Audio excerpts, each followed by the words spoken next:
వక్రతుండ మహాకాయ సూర్యకోటి సమప్రభా నిర్విఘ్నం కురు మే దేవా సర్వకార్యేషు సర్వదా.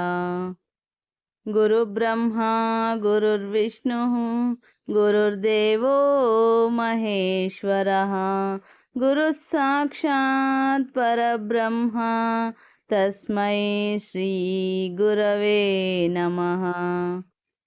చతుర్థ దత్తావతారులైన శ్రీ సద్గురు మాణిక్య ప్రభు మహారాజుల వారి చరితామృతము ప్రతిరోజు పారాయణ ప్రారంభించే ముందు శ్రీ మాణిక్య మానస పూజా స్తోత్రం పారాయణ చేసిన తరువాత ఆ రోజు పారాయణ ప్రారంభించవలెను.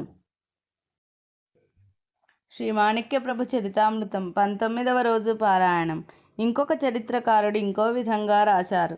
కొన్ని రోజుల తర్వాత ఝరిణీ నృసింహ బీదర్ ప్రాంతాల్ని పావనం చేసి ప్రభువు మండలి భాల్కి గ్రామం నుండి కళ్యాణ్కి వెళ్ళాలనే ఉద్దేశంతో తనతో ఉన్న శిష్యులందరినీ పంపించి మేనాను మోసే బోయి వాళ్లను మాత్రం తనతో ఉంచుకొని మేనాలో వెళ్తుండగా దట్టమైన అరణ్యంలో బోయీలు అతి కష్టంతో త్రోవ చేసుకుంటూ వెళ్తుండగా మేనా ఒక వేగు చెట్టు సందులో ఇరుక్కుపోయింది. అప్పుడు బోయీలు ప్రభువుతో మేనా ముందుకు వెళ్ళటానికి దారి లేదు అనగానే, సరే మనం ఇప్పుడు ఇక్కడే ఉందాం, మనం నివసించే స్థలం ఇక నుండి ఇదే అంటూ ప్రభు మేనా నుండి బయటకు వచ్చారు. అప్పుడు అక్కడికి సత్పురుషులైన నత్తర్షహావళి, మూల సంగప్ప, ములగి, మారప్ప అనే 3 యోగులు వచ్చి ప్రభువుతో, మహారాజా, మీకు ఈ ప్రదేశం నివాసయోగ్యమైనది, భవిష్యత్తులో మీరు ఇక్కడే ఉండాలి అని వాళ్ళు ప్రభువుకు బిల్వ వృక్షాల వద్ద ఉండటానికి స్థలం చూపించారు. ఆ విధంగా ప్రభువు అక్కడ స్థిరపడగానే ఆ 2 బిల్వ వృక్షాలు మంటలలో కాలిపోయాయి. కొన్ని రోజుల తర్వాత ఆ చెట్టు మళ్ళీ చిగురించి ఆ స్థలంలో సర్వేశ్వరుని పేరుతో మహాదేవుణ్ణి స్థాపించారు.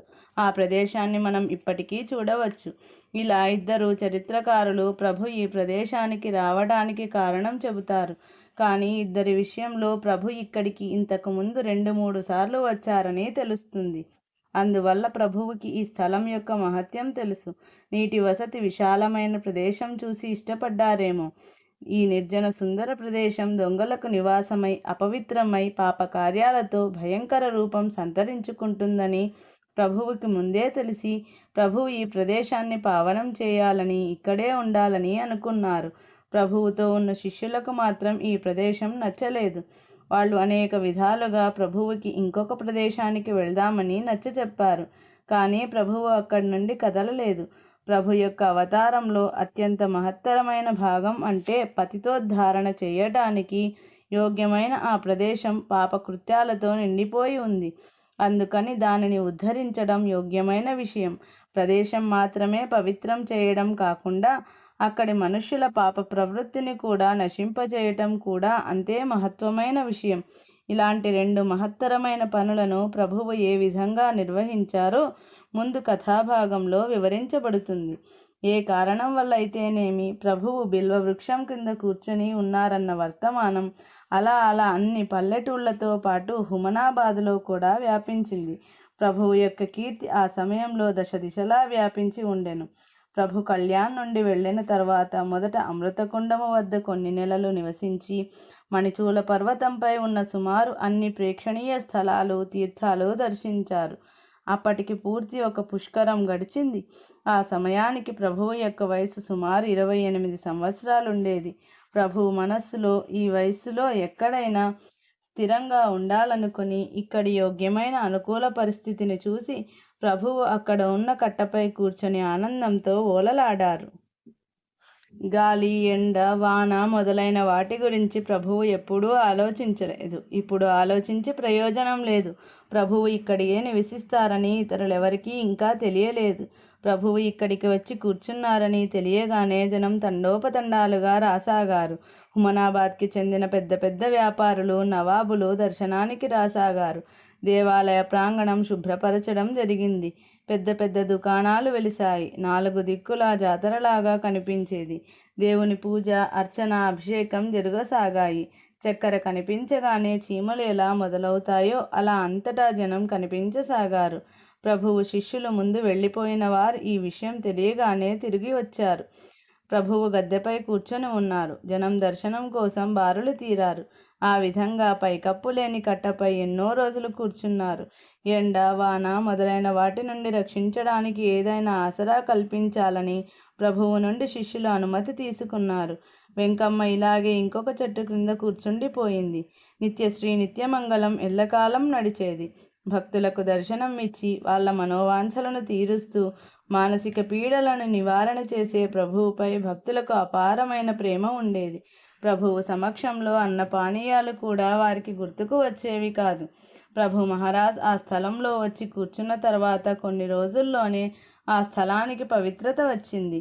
ముందు పగలు కూడా ఆ ప్రదేశానికి రావడానికి భయపడేవారు. కానీ ప్రభు మహారాజ్ వచ్చిన తర్వాత జనంతో నిండిపోయి ప్రభునామంతో ఆ ప్రదేశం ప్రతిధ్వనించిపోయింది. కళ్యాణ్ నుండి మాతృశ్రీ భయమ్మ, దాదాసాహెబ్ కూడా మాణిక్ నగర్ వచ్చారు. చిన్న తమ్ముడైన తాత్యా మహారాజ్ ఉత్తమ శిక్షణ ముగించి కళ్యాణ్ యొక్క నవాబుల సంస్థానంలో మంచి పదవిలో ఉండిరి. వారు కూడా ప్రభు దర్శనానికి వచ్చారు. దాదా మహారాజ్ ప్రయత్నం ఫలించి ఆ ప్రదేశంలో అన్ని వైపులా చిన్న చిన్న గుడారాలు వేయబడ్డాయి. ప్రభు దర్శనానికి వచ్చేవాళ్ళు కొందరు హుమనాబాద్లో ఉండి దర్శనానికి ఇక్కడికి వచ్చేవారు. రావడం పోవడం కష్టం అనిపించి ఇక్కడే ఉండిపోవాలని అనుకునేవారు. రోజు రోజుకు ప్రభువు ఇక్కడికి వచ్చిన విషయం అందరికీ తెలిసి చాలా జనం పోగై రద్దీ మొదలైంది. వీరిలో అన్ని కులాల మతాల వారు ఉండేవారు. ముస్లిం అధికారులు కూడా దర్శనానికి వచ్చేవారు. ప్రభువుని ఒకసారి దర్శించగానే వారి అఖాత సామర్థ్యం తెలుసుకొని వాళ్ళు కూడా ప్రభు భజన చేసేవారు. ఆ సమయంలో హుమనాబాద్, గడవంతి, దుమ్మన్సూర్ ఈ మూడు ఒకే నవాబు అధీనంలో ఉండేవి. 3 గ్రామాల సరిహద్దుల మధ్య ప్రభు కూర్చొని ఉండటం వల్ల ఆయా గ్రామాల ప్రజలు ప్రభువు తమ గ్రామ సరిహద్దులో ఉన్నారని అభిమానం చూపించేవారు. ప్రభువు ఈ ప్రదేశంలోనే నివసించాలని మనస్సులో సంకల్పం కలిగి అందరూ కలిసి ప్రభువుకి విన్నవించుకున్నారు. ప్రభువుతో ఉన్న వాళ్లకు మాత్రం ఈ ప్రదేశం ఇష్టం అవ్వలేదు. కానీ ప్రభు ఇష్టానికి విరుద్ధంగా ఎవరూ ఏమీ చేయలేరు. 3 గ్రామాల దైవ ప్రార్థన అనగా గ్రామదేవత ఫలించి ఆ గ్రామాలు తమ హద్దులోని భూమిని ప్రభువు యొక్క కొత్త నగరానికి కొంత ఇవ్వడం వల్ల మాణిక్ నగర్ స్థాపనకు సహాయపడింది. ముస్లిం అధికారులకు కూడా ఈ విషయం అంగీకారమై అందరికీ అనుకూలంగా జరిగింది. పెద్ద సమారంభంతో నగర స్థాపన జరిగి దత్తగాది ఏర్పాటయింది. ఒక గుడారంలో గాది యొక్క స్థాపన జరిగింది. ప్రభువు కోసం ఒక గుడారం వేయబడింది. ప్రభువు కోసం శిష్య మండలి గాది తయారు చేయడం వల్ల అప్పటి నుండి ప్రభువు దానిపై కూర్చునేవారు. గుడారం మండపంలాగా చేయటం వల్ల దానికి దర్బార్ స్వరూపం వచ్చింది. తరువాత దర్బారు క్రమం తప్పకుండా జరుగుతూనే ఉంది. దర్బార్ యొక్క వైభవం సందర్భాన్ని బట్టి వివరించడం జరిగింది. ఏదైనా కొత్త గ్రామం తయారు కావాలంటే ఎన్నో అడ్డంకులు వస్తాయి. కానీ ఈ మాణిక్ నగర్ గ్రామానికి ఎలాంటి కష్టం కలగలేదు. ప్రభువు యొక్క అపార సామర్థ్యం వల్ల అన్ని పనులు నిర్విఘ్నంగా జరిగి నగర స్థాపన జరిగింది. నగర రచన కార్యక్రమము దాదు మహారాజ్ ప్రభు ఆజ్ఞతో చేయడానికి సంకల్పించారు. దర్బార్ సరి అయిన రీతిలో జరిగే విధానాన్ని తాత్యా మహారాజ్ల వారు రూపొందించారు. అన్ని వైపులా చౌకులు ఉంచి వహరా కాయడానికి వీలయ్యే విధంగా బందోబస్తు చేయడం జరిగింది. ప్రభు యొక్క గుడారం ముందు పహారా కాయడానికి పదం సింగ్ అనే రాజపుత్ర జాతికి చెందిన వారిని నియమించగా ఆయన మరణించే వరకు అత్యంత నిష్ఠతో ఈ కార్యం నిర్వహించాడు. భండారుఖానా మొదలైంది. భండారుఖానా అంటే సేవ చేసేవారికి ప్రసాదం ఇచ్చే అన్నపూర్ణ గృహము.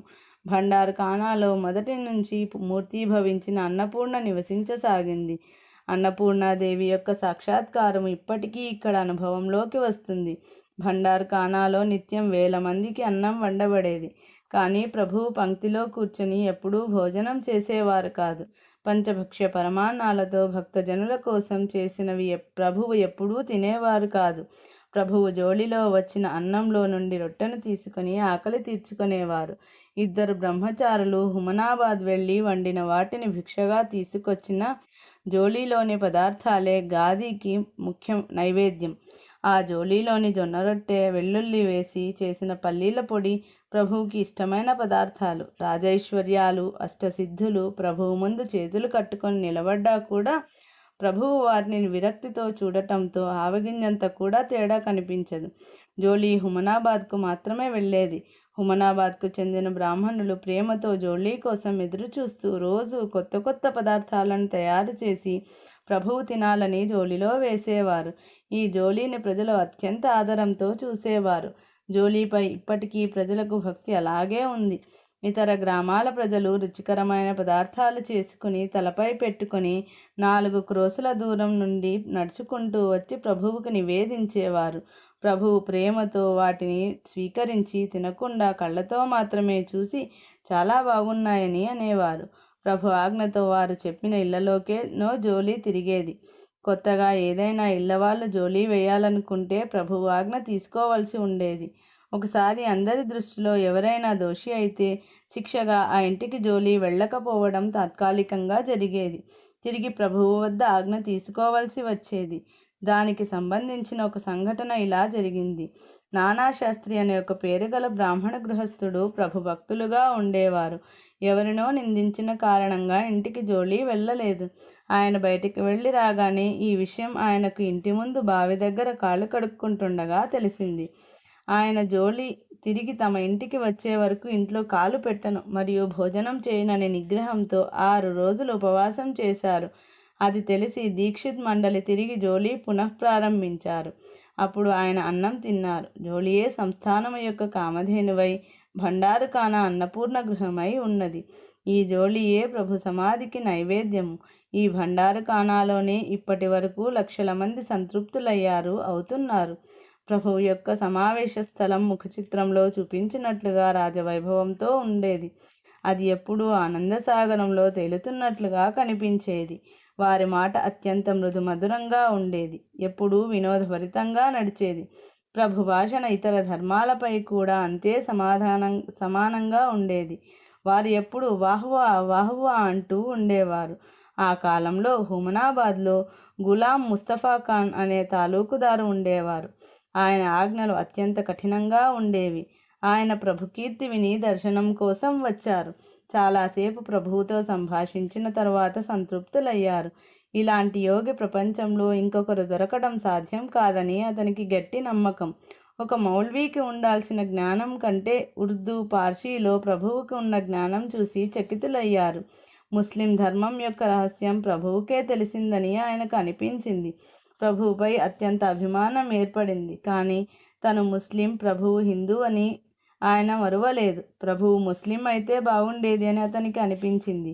అప్పుడు అతను ప్రభువుతో వినయంగా, మహారాజ్, మీరు ముస్లిం అయితే ఈ క్షణంలో నేను మీ శిష్యుణ్ణి అయ్యేవాణ్ణి. ఇది విని ప్రభువు నవ్వుతూ, నాకు ముస్లిం అవ్వాలనిపిస్తుంది, కానీ ఏం చేయాలి?